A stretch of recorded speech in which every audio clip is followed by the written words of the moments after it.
Baghdad की सरजमीन जाएं, Baghdad है। उसी बगदाद में एक बहुत बड़े अमीर, बहुत बड़े बादशाह का महल ही का एक वजीर के यहाँ महफिल मिलाद सजी, जिसका नाम अब्बास था। बगदाद में बहुत बड़े बादशाह अब्बास अपने घर के महल में महफिल मिलाद इनेकाद किया, जलसे का एहतमाम किया। मैं आपको शॉर्टकट में बताऊं कि इस जगह पे हुजूर तशरीफ लाए हैं या नहीं लाए हैं। हम लोग कहते हैं महफिल मिलाद मनाने से क्या फायदा, जलसा इनेकाद करने से क्या फायदा, क्या नबी देखते हैं? हाँ हाँ नबी देखते हैं। सबूत कहाँ से? चलो बगदाद में बताओ। आले अब्बास के वजीर के यहाँ महफिल मिलाद सजी, बगदाद में ऐलान हो गया, पूरे बगदाद में बातें फैल गई कि आले अब्बास के महल पे जश्न ईद मिलादुन नबी का प्रोग्राम रखा गया है। अरब से बड़े बड़े खुतबा आए हैं, बड़े बड़े रऊसा आए हैं, बड़े बड़े शौरा आए हुए हैं। यही ऐलान पूरे बगदाद में होने लगा। बात एक खातून के कान तक पहुंच जाती है। वो खातून जो बगदाद में सबसे गरीब थी, सबसे गरीब थी, उसी खातून के घर में एक बच्ची पल रही थी। माँ तैयार हो जाती है, बेटी की नजर पड़ती है। माँ कहाँ जाने की तैयारियां है? माँ कहती है बेटी ऐलान हुआ था ना कि आले अब्बास के महल के अंदर महफिल मिलाद सजी है। अरब से बड़े बड़े उलमा आएंगे, खिताब करेंगे, बड़े बड़े खतीब आएंगे, तकरीर करेंगे, बड़े बड़े मुफ्ती आएंगे, वाज़ो नसीहत फरमाएंगे। उसी को समाअत करने के लिए जा रही हूँ। बेटी कहती है माँ अगर इजाजत हो तो मैं भी चलूं। माँ कहती हाँ हाँ चलो ना, क्यों नहीं, महफिल मिलाद है, जाना चाहिए। माँ और बेटी चली जाती है। जो ही आले अब्बास के महल के पास पहुँचती है, दरवाजे में एक गेट कीपर लगा हुआ था। वॉचमैन ने हाथ दे करके रोक दिया है। ए माँ बेटी कहाँ जाने की तैयारियां है? माँ कहती है अंदर महफिल मिलाद सजी है, अरब से बड़े बड़े उलमा आए हुए हैं, वाज़ो नसीहत कर रहे हैं, उसी को समाअत करने के लिए मैं जा रही हूँ। वॉचमैन कहता है तुझे अंदर जाने की इजाजत नहीं है, इसलिए कि बगदाद में सबसे गरीब तुम हो और तेरी बेटी और गरीब है। चप्पल देखो फटी हुई है, कपड़ा देखो फटा हुआ है, दुपट्टा देखो फटा हुआ है, कमीज देखो फटा हुआ है, अंदर जाने की इजाजत नहीं है। माँ जिद पे आ जाती है, वह खातून जिद पे आ जाती है, नहीं नहीं आज हम नाते नबी सुन ही करके जाएंगे, आज हम वाज़ो नसीहत सुन ही करके जाएंगे। जब माँ बेटी मान नहीं रही थी, वॉचमैन ने धक्के दे करके बाहर फेंक दिया है। जो ही बाहर फेंका है, माँ जमीन पे गिर जाती है, ज़ारो कतार रोती है। बच्ची ने अपनी माँ को मोहब्बतों के साथ उठाई है, उठाने के बाद अपने दुपट्टे से माँ के आंसुओं को पोंछती है और पोंछने के बात कहते हैं माँ अगर अंदर जाने की इजाजत नहीं है तो इसमें हैरत वाली बात क्या है? यहाँ से उल्टे पांव चलते हैं अपनी झोपड़ी की तरफ, अपने घर की जानिब चल पड़ते हैं। माँ कहती है बेटी घर जाकर के क्या फायदा, घर जाकर के क्या फायदा? बेटी कहती है घर जाकर के फायदा ये होगा कि अपने ही झोपड़ी को झाड़ू से हम साफ करेंगे और झोपड़ी के कोने में महफिल मिलाद इनेकाद करेंगे। माँ कहती है बेटी हम तो बड़े बड़े उलमा नहीं बुला सकते हैं, बड़े बड़े शौरा नहीं बुला सकते हैं, बड़े बड़े खुतबा नहीं बुला सकते हैं। बेटी कहती है अगर नहीं बुला सकते हैं तो क्या होगा, इसमें कोई हैरत की बात नहीं है। नबी की नात हम पढ़ेंगे, सुभान अल्लाह आप कहिएगा, तकरीर हम करेंगे, माशाअल्लाह आप कहिएगा। इतना ही कहना था। माँ और बेटी रवा दवा अपने घर की जानिब चल पड़ती है, अपनी झोपड़ी की जानिब चल पड़ती है। तारीख बताती है कि झोपड़ी को झाड़ू से साफ करने के बाद महफिल मिलाद इनेकाद करती है और वो बच्ची नबी की नात पढ़ने के लिए खड़ी हो जाती है। माँ सुभान अल्लाह भी कह रही है, माँ माशाअल्लाह कह रही है। तारीख बताती है कि रात गुजर जाती है, जब फजर का आजान मुअज्जिन पुकारता है तो मिलाद खत्म करने के बाद जो ही माँ और बेटी अंदर से बाहर आना ही चाह रही थी, क्या देखती है? एक शख्स आदमी है, अपना चेहरा को ढक करके उसी की तालीस को चूम रहा है, चौखट को बोसा दे रहा है। वो खातून आकर के कदमों पे गिर जाती है। एक शख्स आदमी आप हैं कौन? जरा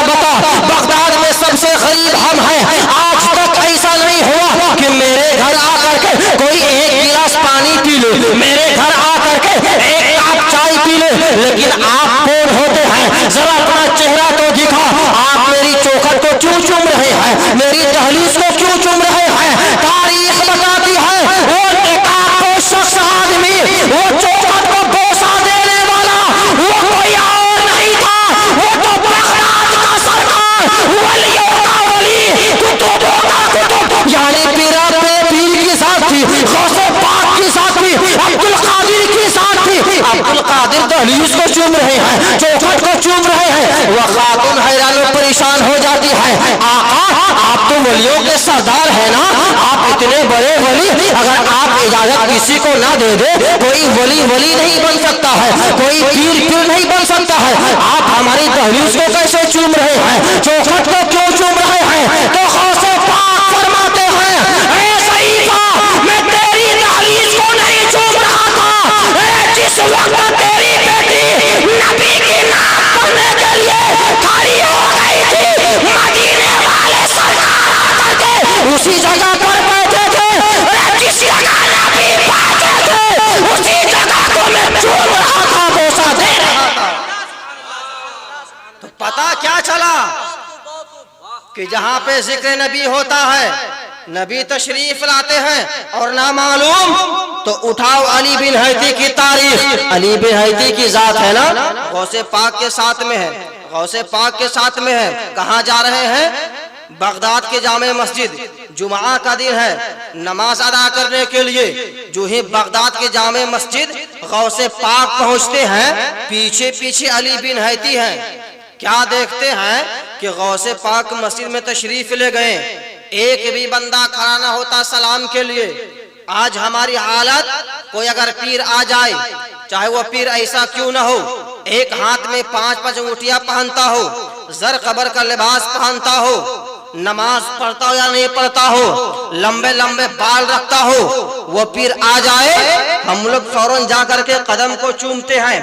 कदम तो दूर की बात है, चप्पल भी हम चूम लेते हैं। लेकिन जरा तारीख उठा करके देखें, अली बिन हैती को कैसा लगता होगा कि गौसे पाक जामे मस्जिद पहुंच जाते हैं, कोई बंदा सलाम के लिए ना उठता है, कोई बंदा मुसाफा के लिए खड़ा ना होता है। अली बिन हैती मन ही मन में सोच रहे थे। इतने में क्या देखते हैं कि सारे लोग उठ रहे हैं, गौसे पाक के पास आ रहे हैं, सलाम भी कर रहे हैं, कलाम भी कर रहे हैं, दस्तबोसी भी कर रहे हैं, कदमबोसी भी कर रहे हैं। तारीख बताती है गौसे पाक देख करके अली बिन हैती को सामने बुलाते हैं, ए अली बिन हैती, अभी से 2 मिनट कबल पहले क्या सोच रहा था? एक भी बंदा सलाम के लिए ना आता हो, एक भी बंदा कलाम के लिए ना आता हो, लेकिन अचानक ऐसा माजरा कैसे हो गया? यही ना सोचते हो?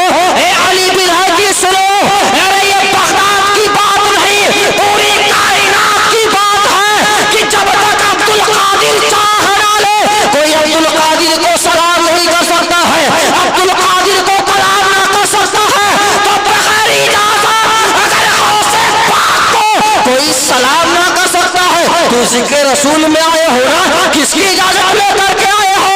ये किसी और का कलम नहीं, ये मदीने वाले सरकार का कलम है कि तू आकर के बैठा है। अपनी किस्मत पे नाश करो कि तू जो जलसे में आए हो, ये किसी और का कलम नहीं, ये मेरा सरकार का कलम है, खुदा का फजल है। तो बहुत सुभान अल्लाह, सुभान अल्लाह, वाह बहुत खूब, वाह बहुत खूब। जब किसी और का करम नहीं, गौसे पाक का करम है, मुस्तफा जाने रहमत का करम है, तो फिर घबराने की क्या जरूरत है? यार जोर से बोलो ना सुभान अल्लाह, एक मरतबा बोलो ना या रसूल अल्लाह। इसलिए मैं जानता हूँ आपका मिजाज कैसा है, आप तकरीर कैसे समाप्त करते हैं, आप वाज़ो नसीहत आपको बुरा लगेगा ना, इसलिए कि आप तो वही चीज देखने वाले हैं कि अगर कोई सीरियल अगर टीवी में देख लेते हैं, उसी के नक्शे कदम को अपने आप में अपना लेते हैं, तो नाते नबी बुरा कैसे नहीं लगेगा, वाज़ो नसीहत बुरा कैसे नहीं लगेगा? अगर बुरा ना लगता तो आज ये पंडाल खाली ना होता, आज ये मजमा से भर जाया करता। आज हमारी ये हालत, आज हमारा कौम का ये हालत, आज हमारी कौम पे अगर नजर सानी किया जाए तो जो बुराइयां किसी और कौम में देखी जाती थी उससे ज्यादा बुराइयां आज हमारी कौम में है। इसलिए कि आज हमने उलमा की बात को तस्लीम करना छोड़ दिया, जलसे में जा करके तकरीर सुनना छोड़ दिया, वाज़ो नसीहत को अपने आप के जगह कभी नहीं दिया।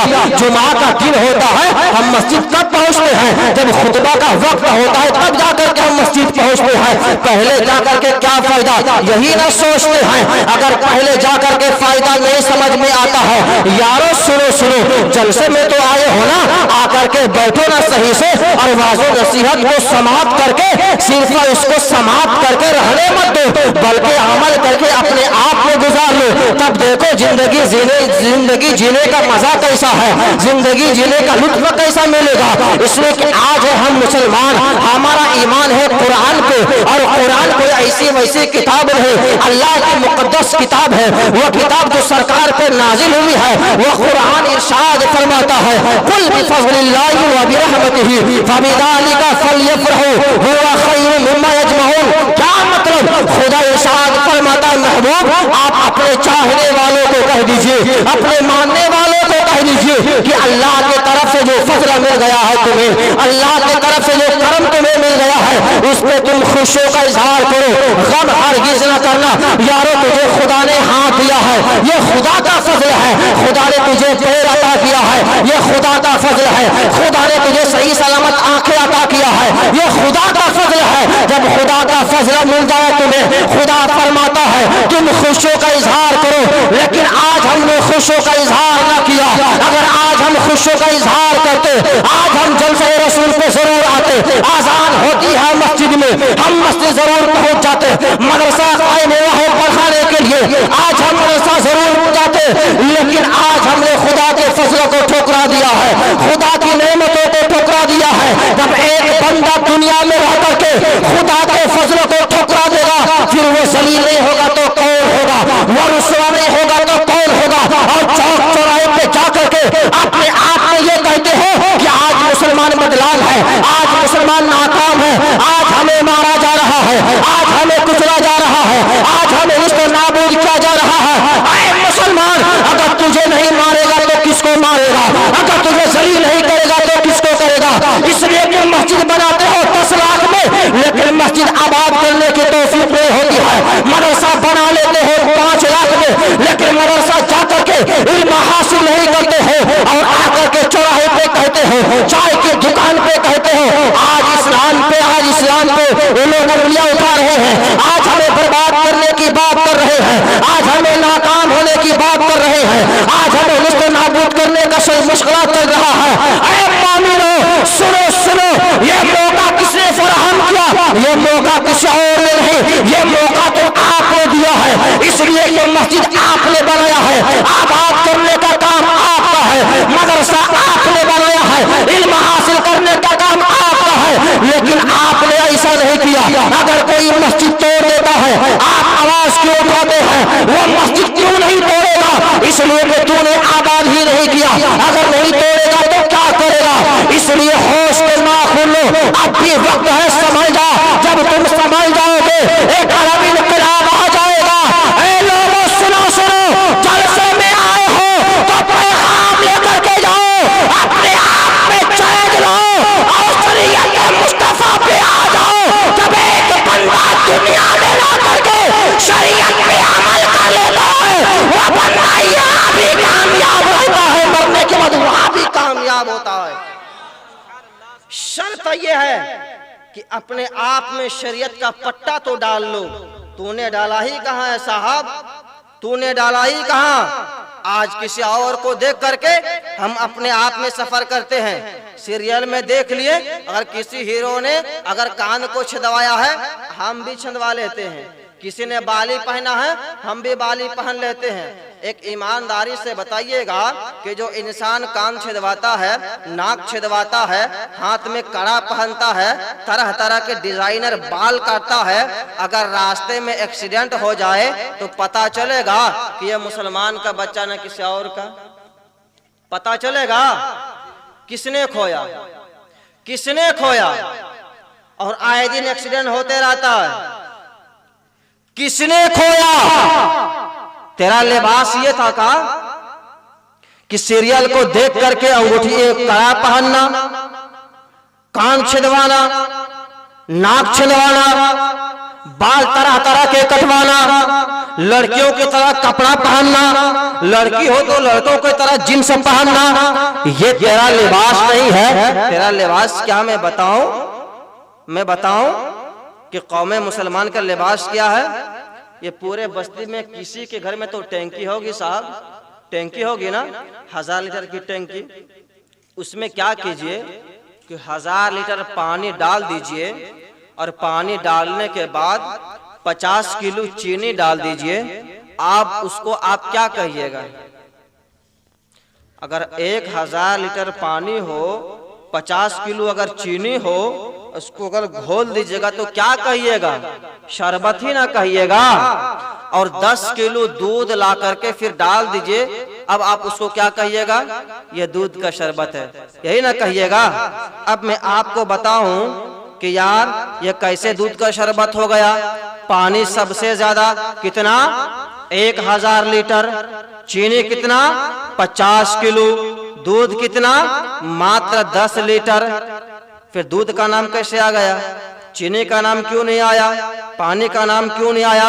जबकि होना यह था कि पानी का नाम आना चाहिए, इसलिए कि पानी का मात्रा सबसे ज्यादा है। अगर पानी का ना आए तो चीनी का आना चाहिए ना, लेकिन चीनी का भी नाम नहीं आया, इसलिए कि पानी से कम मात्रा चीनी का है, सबसे कम मात्रा दूध का है, लेकिन दूध का नाम कैसे आ गया?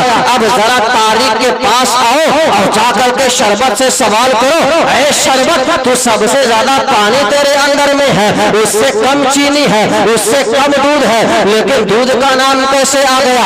उस वक्त चीनी की भी जबान खामोश हो जाएगी, पानी भी खामोश हो जाएगा, दूध अकल करके कहेगा ऐ सवाल करने वाला सुन। इसलिए दूध का नाम आ गया, पानी का नाम इसलिए नहीं आया, चीनी का नाम इसलिए नहीं आया कि अल्लाह वहदहू ला शरीक ने दूध के अंदर में वो पावर अता किया है, वो कुव्वत अता किया है, वो ताकत रब ने दिया है कि पानी भले 1000 लीटर हो, चीनी भले 50 किलो हो, दूध भले 10 लीटर हो, लेकिन दूध के अंदर में अल्लाह ने वो पावर अता किया है कि पानी को अपने कब्जे में ले आया है, चीनी को अपने कब्जे में ले आया है, और दुनिया वालों को बता दिया है कि दूध भले ही कम है लेकिन अपने शबाब पर है, अपने रंग पे है, पानी को भी अपना रंग ले आया है।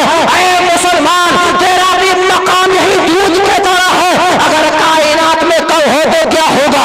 तेरा माने दूध के तरह है, तो दूध के तरह किसी और को अपने कब्जे में ले आओ, किसी और के कब्जे में तो हरगिज़ ना जाना, इसलिए कि तेरा मकाम दूध का है और दूध के अंदर में अल्लाह ने वो पावर अता किया है। अगर गलियों में जाए तेरे अंदर में इतना पावर हो जाना चाहिए, अगर खड़ा खड़ा पेशाब कोई करता हो तुझको देख ले तो कहने पे मजबूर हो जाए ये किसी और का दीवाना नहीं, ये तो नबी का दीवाना जा रहा है, ये हुसैन का चाहने वाला जा रहा है, ये इमाम अहमद रजा का मानने वाला जा रहा है।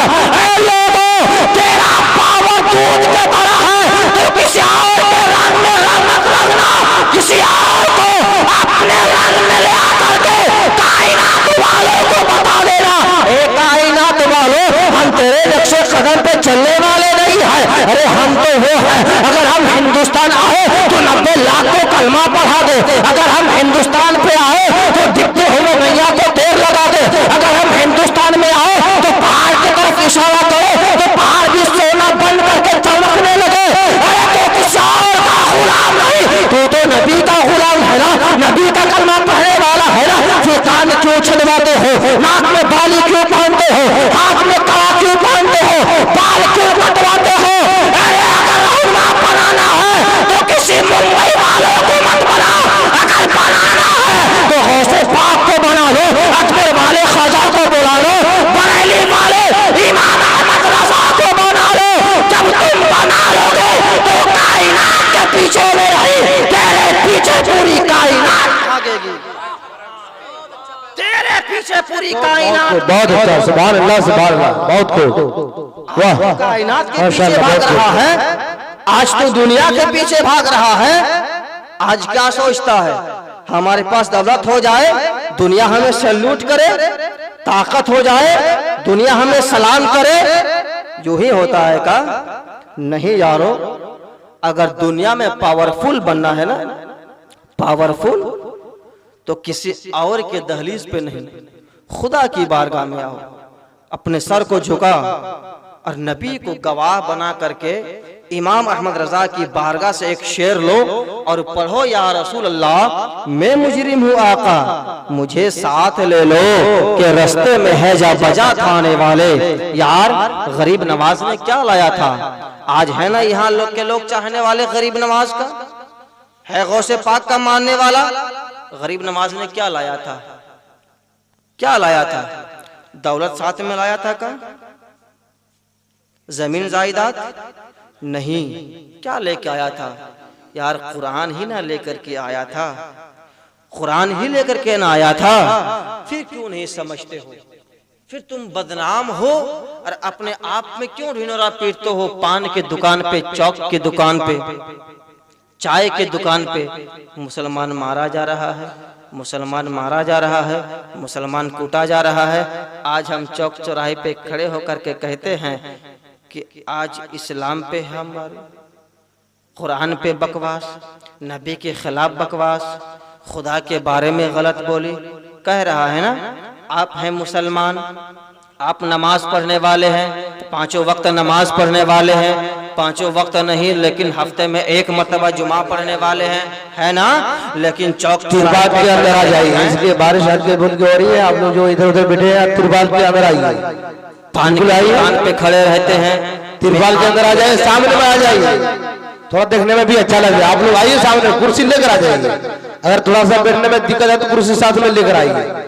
आइए तिरपाल के अंदर आ जाए, आप लोग भी आ जाइए, पीढ़ा में जो बैठे हैं ना आप लोग भी आइए, आइए इधर आइए, बात को समझा कीजिए। किसी ने अब कुछ कह रहा था उसमें अमल क्या कीजिए। आइए सामने में आइए, सामने में आ जाइए। आप लोग को लगता है कि जैसे सरकार गरीब नवाज ने हुक्म दिया ना, मैं वोट को जमीन में बैठ जाओ, इसी तरह लगता है लोगों को किसी दुर्वेश ने हुक्म दिया कि पीढ़ा में बैठ जाओ, तो बैठे के बैठे रह गए, है कि नहीं। वैसा कोई तो हुक्म नहीं दिया ना, नहीं दिया तो आप लोग आ जाइए। अगर हुक्म दिया तो आप लोग बैठे रहिए, अगर हुक्म दिया किसी ने दुर्वेश ने कि यार पीढ़ा में बैठे के बैठे रह जाओ तो बैठ जाइए, और अगर नहीं दिया तो आप लोग सामने आगे बैठ जाइए। आइए सामने में आ जाइए, उधर बारिश होगी, इधर आइए इधर। चलिए भाई, किसी दुर्वेश ने हुक्म नहीं दिया था, मान लिया मैंने। अल्लाहुम्मा सल्ली अला सय्यिदना सफीना मौलाना मुहम्मद बारिक सल्लल्लाहु अलैहि वसल्लम। हजरात, यही चीज से पता लगता है, अंदाजा होता है कि आज हमारा कौम कितना पीछे है। आज हमने अपने रहनुमा के बात को तस्लीम करना छोड़ दिया है यारो। कसम खुदा के, जब कौम मुस्लिम जिस दिन से इन उलमा की बात को मानना छोड़ दिया है, आज हमारी कौम की यह हालत कि एक मामूली सी विधायक फंड से कुछ पैसे लेने के लिए खड़े खड़े पेशाब करने वालों के सामने में हम हाथ जोड़ करके खड़े रहते हैं। ये हमारी हालत हो गई है, ये हमारी हालत यारो। हमारी औकात नहीं रही। चाय की दुकान पे हम बैठे रहते हैं, गुटखे की दुकान पे हम बैठे रहते हैं, पान की दुकान पे हम बैठे रहते हैं। एक गैर कौम आता है, इस्लाम के खिलाफ बकवास करता है, कुरान मिटाने की बात करता है, नबी के खिलाफ बकवास करता है, खुदा की शान में गलत बोली बोलता है। हमारे पास कोई जुमला होता है, जवाब होता है नहीं। अगर आपसे कहा जाए साहब आप तो नबी का चाहने वाले हैं ना, आप तो खुदा की बंदगी करने वाले हैं ना, आप तो कुरान पढ़ने वाले हैं ना, आप तो हुजूर को मानने वाले हैं ना, लेकिन आप ही के सामने में हुजूर के खिलाफ बकवास कर रहा था, कुरान के खिलाफ बकवास कर रहा था, कुरान के खिलाफ बकवास कर रहा था, खुदाबंद कुद्दूस के बारे में गलत बोल रहा था, लेकिन तूने जवाब क्यों नहीं दिया? तेरा जवाब क्या होता है कि जवाब देने का काम मेरा नहीं, जवाब देने का काम तो उलमाए कराम का है, इसलिए कि तो हम तो जाहिल हैं और जाहिल का काम सवाल सुन करके जवाब देने का नहीं है, बल्कि जवाब देने का काम तो उलमा का है। अब इसी से आपका अंदाजा लग जाता है अब गैरों को मौका मिल रहा है या नहीं मिल रहा है, इसलिए कि अपने आप में दावा करते हो कि हम खुदा की बंदगी करने वाले हैं, हम नबी का कलमा पढ़ने वाले हैं, लेकिन अगर कोई तुमसे पूछ ले कि नबी की तारीफ क्या है, तेरा मुंह गुलगुल्ला की तरह हो जाए। अगर कोई खुदा के बारे में पूछ ले कि खुदा एक है, सबूत क्या है, तो तेरी जुबान नहीं खुलती है। अगर कोई कुरान के खिलाफ बकवास करता है, तेरे पास कोई जवाब नहीं होता है। यारो अभी भी वक्त है कि तुम उलमा के पास आकर के बैठो, जान में तह कर लो, ताकि अगर तुझे जीने का सलीका मिल जाए। अगर कोई कुरान के खिलाफ बकवास करे, तुम सही से जवाब दे सको। अगर नबी के खिलाफ बकवास करे, तुम सही से जवाब दे सको। अगर कोई खुदा के बारे में गलत बोले, तुम सही से जवाब दे सको। ये दिन कैसा आएगा? ये दिन उसी वक्त आ सकता है जब तुम उलमा के जानिब रुख करोगे, मदरसे के तरफ रुख करोगे, मस्जिद के तरफ रुख करोगे। तूने उलमा की अहमियत को समझा ही नहीं, तूने मसाजिद की अहमियत को समझा ही नहीं, तूने मदारिस की फजीलत को समझा ही नहीं। लिहाजा आज हमारी ये हालत होती है कि उलमा स्टेज से चिल्लाते हैं कि सुनो सुनो इधर आओ। उलमा यहाँ से खिताब करते हैं, शोरा यहाँ से अशआर पढ़ते हैं, लोकमा यहाँ से शेर पढ़ते हैं, लेकिन एक बंदा होता है बगल में खड़े होकर के गप्पे मारता है, बगल में बैठ करके गप्पे मारता है, अंदर आने की तौफीक नहीं होती है। जब तुम उलमा की बात पे नहीं आओगे, तुम जलील नहीं होगे तो कौन होगा? तुम रुसवा नहीं होगे तो कौन होगा? इसलिए अभी भी वक्त है कि उलमा के पास आकर के बैठो और शरीयत की बातों को सीखो। क्या तूने नहीं सुना कि हदीस रसूल में हजरत अबू दरदा फरमाते हैं कि एक वो इंसान जो रातों में जाग करके 100 रकात नमाज़ नफल पढ़ता हो, और एक वो इंसान जो किसी आलिम के पास बैठ करके शरीयत की एक बात को सीखता है, वो 100 रकात नमाज़ नफल पढ़ने वाले इंसान से बेहतर वो शख्स होता है जो किसी आलिम के पास बैठ करके शरीयत की एक बात को सीखता है, मसला को सीखता है। सुभान अल्लाह, सुभान अल्लाह। ये फजीलत है कि अगर एक इंसान रातों में जाग करके 100 रकात नमाज नफल पढ़ता हो, और एक वह इंसान जो किसी आलिम के पास बैठ करके शरीयत की एक बात सीखता हो, वो 100 रकात नमाज नफल पढ़ने वाले इंसान से बेहतर वह इंसान है जो किसी आलिम के पास बैठ करके शरीयत की एक बात को सीखे। लेकिन हमने कभी उलमा की अजमत को जाना ही नहीं। पान की दुकान हो, चाय की दुकान हो, उलमा ही की ग़ीबत, उलमा ही की चुगली, उलमा ही की हर तरीके से खिंचाई करते हैं। होश के नाखून ले, और अभी भी वक्त है सुधरने का। अगर तूने अपनी औकात ना जाना, अपनी हैसियत को ना पहचाना, तो जो बदतर जिंदगी आज हम काट रहे हैं, इससे बदतर जिंदगी हमारी नस्लें काटेगी। और सुन, जब तुम्हारी नस्लें जब बदतर जिंदगियां काटेगी ना, फिर तुझे दुआएं कभी नहीं देगी, दुआएं तुझे कभी नहीं देगी। हर मोड़ पे तुझे गाली से वो नस्लें तुम्हें संबोधित करेगी, हर मोड़ पे गाली देगी। इसलिए कि तूने अपनी औलाद की फ्यूचर के बारे में समझा ही नहीं, अपने औलाद की फ्यूचर के बारे में तूने कभी गौर फिक्र नहीं किया, तूने कभी गौर फिक्र नहीं किया। 8 साल की उम्र हो गई, जिस वक्त किताब और कलम और कॉपी देने की बात आई, उस वक्त तूने अपने औलाद को मोबाइल दे दिया, मोबाइल दे दिया। जब पढ़ाने की बात आई, तूने अपने औलाद को गाड़ी दे दिया। अब वो औलाद बिगड़ेगी नहीं तो क्या होगी, क्या होगी? अभी भी वक्त है अपने आप में चेंजिंग लाओ। खुदावंद कुद्दूस का इरशाद है, कुल बिफज़लिल्लाहि व बिरहमतिही फबिज़ालिका फलयफ़रहू हुवा खैरुम मिम्मा यजमऊन। साहिब खनाने अक़ीक़े के ताल्लुक़ से इतनी बड़ी कॉन्फ्रेंस का इनेकाद किया और ये अक़ीक़ा मुस्तहब है। याद रखें कि अक़ीक़े में जो जानवर ज़बह की जाती है वो जानवर भले यहाँ काम ना आए लेकिन बरोज़े महशर में वो काम ज़रूर से ज़रूर आता है। एक रवायत में आपको सुनाता हूँ कि अक़ीक़े और क़ुरबानी की फजीलत क्या है। मेराज की शब है, अल्लाह के नबी उम्मे हानी के घर जलवगर हैं। बुलबुल सिदरा तशरीफ लाते हैं, कहाँ? हुजूर की बारगाह में। या रसूल अल्लाह, खुदा ने आपको बुलाया है, खुदा ने आपको बुलाया है। हुजूर फरमाते हैं किस चीज से जाऊं? कहा ये जो सवारी देख रहे हैं ना बुराक, इसी से जाना है। शॉर्टकट में आप मुलाहिजा करें, अल्लाह के नबी जो ही बुराक को देखें ज़ारो कतार रोने लगे, आंसू निकल पड़े, दाढ़ी शरीफ भीग गई। जिब्राइल अमीन फरमाते हैं या रसूल अल्लाह, किसी नबी को ये एजाज ना मिली, किसी नबी को ये मर्तबा ना मिला, ये रुतबा ना मिला, आपको मिला, आप रो क्यों रहे हैं? आप आंसू क्यों बहा रहे हैं? आप गम में क्यों है? गम ज़दा क्यों है? अल्लाह के नबी फरमाते हैं ए जिब्राइल, मैं इसलिए रो रहा हूँ कि आज हमारी सवारी के लिए अल्लाह ने बुराक का इंतजाम किया है, जो मैं खुदा की बारगाह तक जाऊं, लेकिन बरोज़े महशर कायम होंगे, पुल सिरात का पुल होगा, सारे लोगों का गुजर होगा। उस वक्त हमारे गुनहगार उम्मतियां कैसे गुजरेंगे? कैसे गुजरेंगे?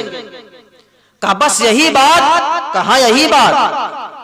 बुलबुल सिदरा डायरेक्ट खुदा की बारगाह में, परवरदिगारा आपका नबी का ये कहना है, खुदा सारी बातों को जान रहा है, सारा माजरा को देख रहा है, लेकिन यह बंदे को बताने का एक रास्ता है। जरा मुलाहिजा करें, बुलबुल सिदरा फरमाते हैं या परवरदिगार आलम, तेरा नबी नहीं आ रहा है, रो रहे हैं, किस लिए? कि आज मेरी सवारी बुराक का इंतजाम रब ने किया है, हमारे गुनहगार उम्मतियों के लिए पुल सिरात के पुल पे क्या इंतजाम करेगा?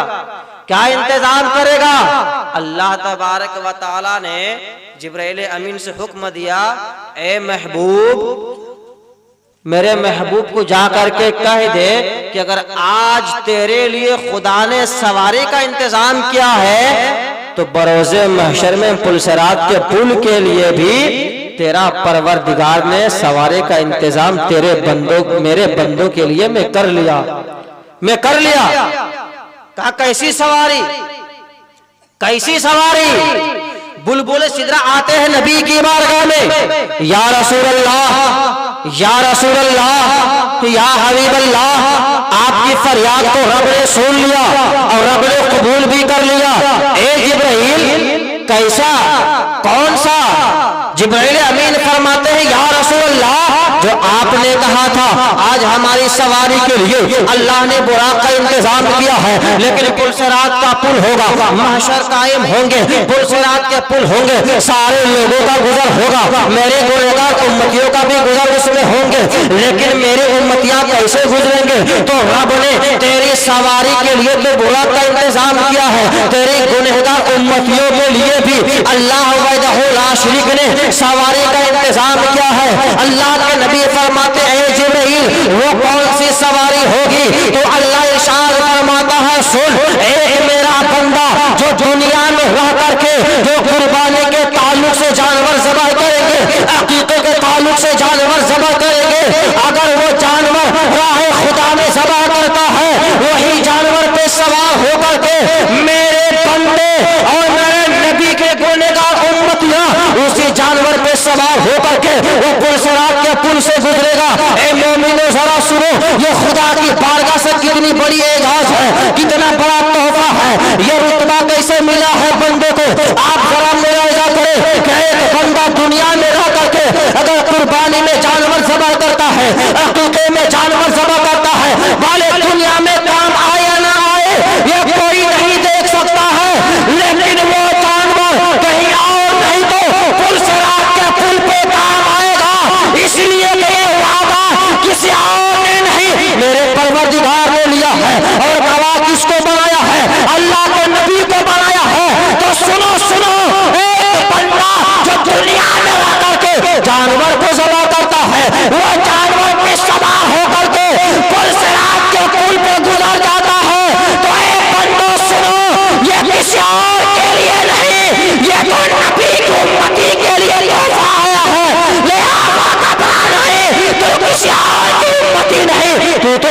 की उम्मती होना, नबी का कलमा पढ़ने वाले होना, नबी का चाहने वाले होना, इसलिए घबराओ नहीं, शौक से अकीका करो, शौक से कुर्बानी करो।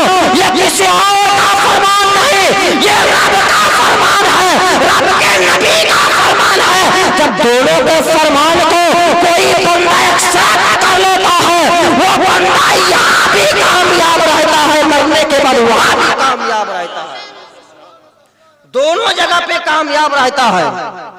ये किसी और का हुक्म नहीं है, ये तो रब का हुक्म है, रब के नबी का हुक्म है। फिर इसको एक्सेप्ट करो ना, इसको मानो ना। उसके तरीका भी है, उसी तरीके से ज़बह करो, उसी तरीके से गोश्त को तकसीम करो, उसी तरीके से सारी चीजों को अदा करो।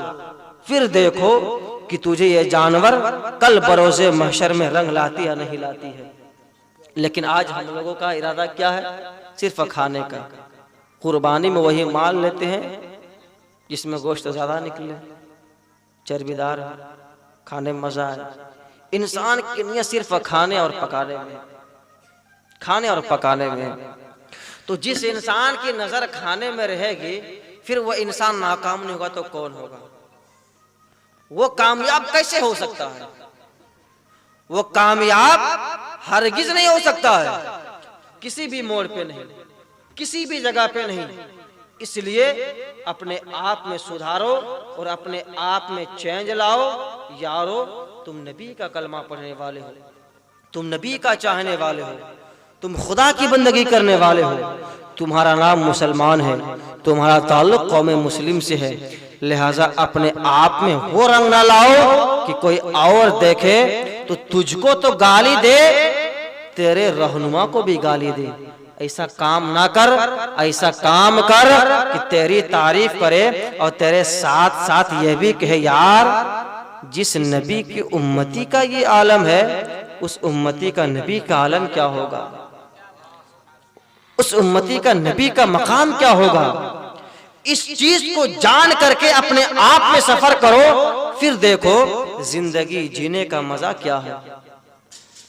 कुरान की तरफ अपने आप में माइल करो, कुरान और हदीस की तरफ। कुरान और हदीस की तरफ एक इंसान जब रग़बत हासिल कर लेता है, सफर करता है ना, फिर वो इंसान नाकाम नहीं होता है, वह इंसान नाकाम नहीं होता है। एक बात मैं आपको बताऊं कि हजरत जुनैद बगदादी रज़ियल्लाहु तआला अन्हु को कौन नहीं जानता, जो हुजूर गौसे पाक रज़ियल्लाहु तआला अन्हु के जमाने से कई सौ साल पहले के जमाने के बुजुर्ग हैं जुनैद बगदादी। वह जुनैद बगदादी रज़ियल्लाहु तआला अन्हु की जात एक ऐसी जात है कि आपने इल्म दीन हासिल करने के लिए बचपने में सफर नहीं किया, बचपने में आपने सफर नहीं किया। जब आपने जवानी के दहलीज पे कदम रख दिया और जवान होकर के जब आप बुढ़ापे के मंजिल तक जाने वाले थे, उस वक्त आपने इल्म दीन हासिल करना शुरू किया। उस वक्त से आपने इल्म दीन हासिल करना शुरू किया। लेकिन आज अगर हम बालिग हो जाते हैं तो हमको मस्जिद जाने में शर्म आती है, मदरसा जाने में शर्म आती है, कुरान सीखने में हमें शर्म आती है। इत्तेफाक से कोई जवान अगर नमाजी बन जाए तो दूसरे जवान उसको मजाक उड़ा करके फिर बेनमाजी बना देते हैं। आज हमारी ये हालत होती है साहब। कोई अगर मुसलमान टोपी पहन करके चले तो कोई और नहीं, हमारा मुसलमान भाई उसको बुरा भला कहते हैं, जलील करते हैं, रुसवा करते हैं और ऐसे उसको अल्फाज से नवाजते हैं कि वो बंदा खुद टोपी पहनने से गुरेज करता है। मदरसे की तरफ हमारा माइल नहीं है, मसाजिद की तरफ नहीं, कुरान और हदीस की तरफ नहीं, उलमा की तरफ नहीं। यानी जिस रास्ते में अल्लाह वहदहु ला शरीक की पहचान मिले, नबी का दर मिले, आज तक हमने वैसे रास्ते को अपने इख्तियार में लाया ही नहीं। और खास करके हमारा कौम तो पीरी मुरीदी में तबाह है, खास करके वैसे पीर जो पीर ना नमाज से ताल्लुक, ना जिसको रोजा से ताल्लुक, ना कुरान और हदीस से ताल्लुक, आज हम लोगों ने क्या सोच लिया कि गोरा चिट्टा दिख रहा है ना, अच्छा अच्छा कपड़ा पहन रहा है ना, अंगूठियां बेहतर से बेहतर पहन रहा है ना, लंबे लंबे बाल रखा है ना, यही पीर है पक्का, इसी से मुरीद होना है। कुरान के पास आओ, कुरान क्या कहता है? कुरान इरशाद फरमाता है कुनू रब्बानिय्यीन बिमा कुंतुम तुअल्लिमूनल किताबा व बिमा कुंतुम तदरुसून। एक पीर उसी वक्त पीर बनता है, वली उसी वक्त वली बनता है जब खुदा का कुर्ब हासिल कर लेता है। अब खुदा का कुर्ब हासिल कैसे करता है? तो रब इरशाद फरमाता है कुनू रब्बानिय्यीन, तुम अल्लाह वाले हो जाओ। बिमा कुंतुम तुअल्लिमूनल किताब, कि तुम किताब की तालीम दो, व बिमा कुंतुम तदरुसून, और किताब का दर्स दो। मुफ्ती साहब यहाँ पे जलवगर है, उठ करके आए और सवाल करे कि तालीम और दर्स में फर्क क्या है। मुफ्ती साहब बताएंगे कि तालीम और दर्स ये दोनों एक ही माना में आता है। तालीम और दर्स दोनों एक ही चीज को कहते हैं, लेकिन सूफिया बयान फरमाते हैं कि तालीम इसको कहते हैं जो किताब को पढ़ करके दूसरे को पढ़ा दे, इसको सिर्फ तालीम कहते हैं। और तदरीस इसे कहते हैं जो किताब को पढ़ करके दूसरे को पढ़ा दे और उस पे अमल भी करके कायनात वालों को दिखा दे। तो आप पता क्या चला कि सिर्फ 5 अंगूठियां पहन लेने वाला कोई अल्लाह का वली नहीं होता है, गोरा दिखने वाला अल्लाह का वली नहीं होता है, ज़रकबर के लिबास पहनने वाला कोई पीरे कामिल नहीं होता है। अगर पीर ढूंढना हो, अगर वली तलाश करना हो, तो सबसे पहले देख लेना कि वो किताब को पढ़ता है या नहीं पढ़ता है। अगर किताब पढ़ता भी है तो पढ़ाता है या नहीं पढ़ाता है। अगर पढ़ाता भी हो तो उस पर अमल करता है या नहीं करता है।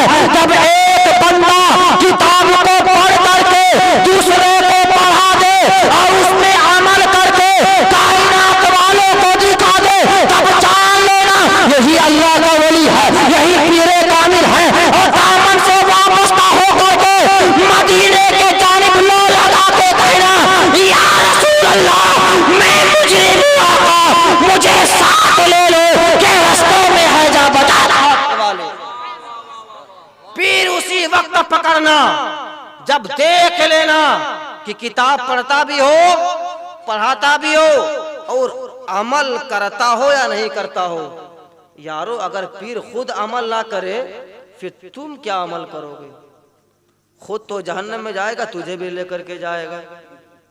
इसलिए कि पीर ढूंढो तलाश करके, पीर ढूंढो तलाश करके। ऐसी तलाश देख लेना कि किताब पढ़ता हो, किताब पढ़ाता हो, अमल करता हो या नहीं करता हो। अमल कर लिया कुरान पे तो बस बातें साफ, बिल्कुल पीर मानो, रहो, मुरीद हो, तुम भी कामयाब हो, आने वाली नस्लें भी कामयाब हैं। वही पीर बरोज़े महशर में काम आएंगे। और नहीं तो देख लोगे कि ज़रक़बर का लिबास पहनने वाला है, अच्छा अच्छा कपड़ा पहनने वाला है। कुछ पीरों की हालत तो ये है कि डायरेक्ट उसकी नजर मुरीद पे कम, पॉकेट पे ज्यादा रहती है। तो फिर ये कौम तबाह नहीं होगा तो कौन होगा? पीर आ जाए वो चुम्मा चाटी करने लगते हैं, हम लोग जूता सर पे चढ़ा लेते हैं। लेकिन वही बंदा को देखो कि तूने कभी अपनी माँ के कदम को चूमा या नहीं चूमा है? बाप के कदम को चूमा या नहीं चूमा है? कभी भी नहीं, कभी भी नहीं। अपने बूढ़े माँ बाप को एक कप चाय भी नहीं देता। लेकिन जब पीर साहब आ जाए वो फल फ्रूट, वो मिठाई, वो नाश्ता, वो बिरयानी, वो पुलाव, वो ज़रदा बना करके खिलाते हैं। यारो पीर अगर दुआ करे कोई गारंटी नहीं कि कबूल हो या नहीं हो। आलिम दुआ करे कोई गारंटी नहीं कबूल हो या ना हो। मुफ्ती साहब दुआ करे कोई गारंटी नहीं कि दुआ तुम्हारे लिए कबूल हो जाए। हाफिज साहब दुआ करे, खतीब साहब दुआ करे, शायर साहब दुआ करे, नकीब साहब दुआ करे, कोई भी दुआ करे, कोई गारंटी नहीं कि कबूल हो या ना हो। लेकिन अगर एक औलाद के लिए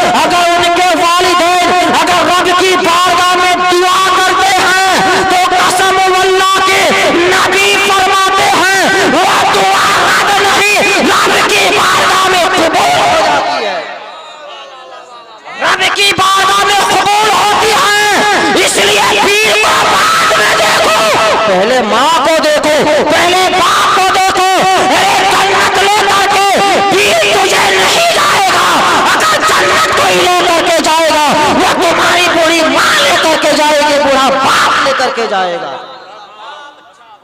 वो माँ बाप तुझे जन्नत में लेकर के जाएंगे, उसको पहले मानो, बाद में पीर के पास आओ। क्या तूने मखदूम बिहारी की तारीख नहीं पढ़ी? बचपने का जमाना है ना, शरफुद्दीन यहया मुनीर रहमतुल्लाह अलैह की, मखदूम बिहारी की। माँ की दुआ देखो, बचपने का जमाना है, पतझड़ का जमाना है।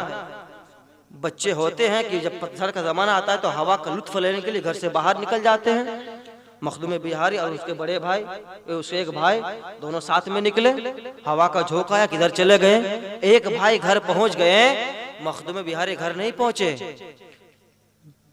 दूसरे भाई कहते हैं, माँ दोनों तो भाई बाहर गए थे, लेकिन शरफुद्दीन यहया मुनीरी कहीं और चले गए। इतना ही कहना था कि माँ रब्बे कायनात की बारगाह में फरियाद करती है, मौला मेरे बेटे जहाँ कहीं हो, मेरी ममता की आंचल उनके सर का साया बना देना, सर का साया बना देना। तारीख बताती है कि काफ़ी वक्त गुजर जाता है। एक दिन का वाक़या है कि माँ का ममता रुका नहीं। माँ की ममता ने रब्बे कायनात की बारगाह में हाथ उठा करके फरियाद की, परवरदिगारा काफ़ी अरसा हो चुका है, काफ़ी दिन गुजर गया है, बेटे को देखने का जी चाहता है, परवरदिगारा तू अपने बेटे से मुझे मुलाकात करवा दे। तारीख बताती है कि मखदूम बिहारी की माँ दुआ से फारिग होती ही दरवाजे पे दस्तक हो रही है। अंदर से आवाज आती है, कौन? बाहर से आवाज आती है, माँ मैं शरफुद्दीन यहया मुनीरी कह रहा हूँ। इतना ही कहना था, माँ ने मोहब्बतों के साथ दरवाजा खोली है। दरवाजा खोलने के बाद कभी बेटे के सर को छू रहे हैं, कभी बेटे की टोपी को छू रहे हैं, कभी बेटे के कपड़े को छू रही है, कभी बेटे के जिस्म को छू रही है। बेटा कहता है, माँ काफी दिनों के बाद घर आया हूँ, अंदर तो लेकर के चलिए ना, लेकिन आप तो बाहर ही हमारे सर को छू रहे हैं, हमारी टोपी को छू रहे हैं, हमारे कुर्ते को छू रहे हैं, हमारे जिस्म को छू रहे हैं। आखिर बात क्या है? तो माँ कहती है, बेटा कहीं बुढ़ापे की वजह से हमारी नजर तो कमजोर नहीं हो गई है ना? बेटा कहता है, माँ कैसी बात कर रही है, आपकी निगाह मजबूत है, आपकी निगाह तंदुरुस्त है। माँ कहती है, बेटा अगर निगाहें मजबूत है तो आसमान से बारिश हुई है ना? कहाँ बारिश हुई है? पत्थर बरसे है ना? कहाँ पत्थर बरसे हैं? माँ कहती है, बेटा अगर बारिश हुई है तो आसमान के साये पे चल कर के आया है, फिर तेरा कपड़ा कैसे सूखा है, तेरा जिस्म कैसे सूखा है, तेरे सर की टोपी कैसे सूखी है? तो बेटा कहता है, माँ अगर जिस्म का कपड़ा सूखा है ये किसी और की बरकत नहीं, ये आपकी दुआ की बरकत है। जिस वक्त मैं घर से जुड़ा हुआ था उस वक्त आपने रब्बे कायनात की बारगाह में फरियाद की थी, मौला मेरे ममते की आंचल को मेरा बेटा का सर का साया बना देना। ऐ मेरी माँ, जब जब बारिश हुई है तुम्हारी ममता की आंचल ने मुझे हिफाजत की है, जब जब तूफान आया है, जब जब पत्थर बरसे हैं, तुम्हारी दुआओं के सहारे अल्लाह ने मुझे महफूज किया। ये होती है माँ की दुआ की बरकत, दुआ की फजीलत। 1 मिनट फिर बातें खत्म। इसलिए माँ बाप को मानो, माँ बाप जो कहे उस पे अमल करो। यहाँ तक के अगर माँ बाप को ना मानोगे कहीं का नहीं रहोगे। हम किस खेत की मूली हैं? हम किस खेत की मूली हैं? अल्लाह के नबी अलैहिमुस्सलातु वस्सलाम की बारगाह में एक सहाबी हजरत इमाम बाकर रहा करते थे। बाकर अलैहिस्सलातु वस्सलाम रहा करते थे। जब इंतकाल का वक्त आ गया ना, 1 मिनट फिर बातें खत्म, रूह नहीं निकल रही थी। पता चला रूह इसलिए नहीं निकल रही थी कि माँ से कुछ बातें हुई थी तो माँ अपने बेटे से नाराज थी। अल्लाह के नबी ने इरशाद फरमाया, सुन जब माँ इससे नाराज है, जब रूह नहीं निकल रही है, एक काम करो, फला मैदान में लकड़ियों का ढेर लगाओ, आग जलाओ। जब आग शबाब पे आ जाए, आसमान से बातें करने लगे, इस इंसान को उसमें फेंक दो, ये जल जाएगा। कहा ठीक है। साहबा कराम ने लकड़ियां जमा की, आग लगाई। जब आग आसमान से बातें करने लगी, आग जब शबाब पे आ गई ना, तो चार सहाबी मिल करके दो पैर दो हाथ को पकड़ करके बाकर को फेंकना ही चाह रहे थे कि माँ कहते हैं या रसूल अल्लाह बाकर को मत फेंकिए आग में, मैंने अपने बेटे को माफ कर दिया। इतना ही कहना था कि रूह निकल जाती है। तो हम किस खेत की मूली है? फजर पढ़ते हैं तो जोहर का पता नहीं, जोहर पढ़ते हैं तो असर का पता नहीं, असर पढ़ते हैं तो मगरिब का पता नहीं, मगरिब पढ़ते हैं तो इशा का पता नहीं। पांचों वक्त दूर की बात है, हम जुमा की भी नमाज नहीं पढ़ते हैं और माँ से बगावत, बाप से बगावत, फिर हम कहाँ रहेंगे? यारो, अगर कामयाबी हासिल करना चाहते हो किसी और के कदमों पे नहीं, अगर तुम्हें कामयाब होना है किसी और के चौखट पे नहीं, माँ बाप के पास चला जा, अपने सर को पेवस्त कर दे, जालवे अदब कर ले और माँ बाप से मोहब्बत कर। जब तुम माँ बाप से मोहब्बत कर लोगे तुम कामयाब हो जाओगे, मर जाओगे, खुदा तुम्हें जन्नत में हटा देगा, जन्नत तुम्हें भेज देगा। माँ बाप को इसलिए मानो, माँ बाप से बगावत मत रखो।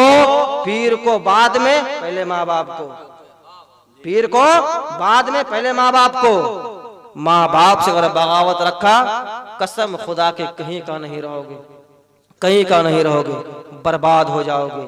इसलिए माँ बाप की फजीलत को समझो। जिस जगह माँ, कुरान में अल्लाह ने अपनी ही इबादत का जिक्र किया है, उसी के बगल में माँ बाप के ताल्लुक से भी आपने इरशाद फरमाया है कि माँ बाप से हुस्न सुलूक करो। याद रखो कि माँ बाप की फजीलत बहुत ज़्यादा है, माँ बाप का मर्तबा बहुत ही ज़्यादा है। माँ बाप अगर राजी, नबी तुझसे राजी, खुदा तुझसे राजी, और जब खुदा तुझसे राजी फिर तेरा हश्र जहन्नम में नहीं जन्नत में होगा, और नहीं तो जहन्नम में जलोगे। अगर जन्नत में जाना चाहते हो तो जन्नत माँ के कदमों के नीचे में है, जाकर के माँ के दुपट्टे से निपट जाओ। गलती क्यों हो माफ़ी मांग लो, माँ बाप से दुआएं लो, माँ बाप को तकलीफ मत दो। हर मोड़ पे, हर जगह पे तेरी कामयाबी के लिए दुआ कोई और नहीं, तेरे माँ बाप तेरे लिए करते हैं। इसलिए माँ बाप का एहसान जानो, माँ बाप की फजीलत को जानो, उसको मानो, उसको पहचानो, उसको एक्सेप्ट करो। वमा अलैना इल्लल बलाग। अस्सलामु अलैकुम व रहमतुल्लाहि ताला।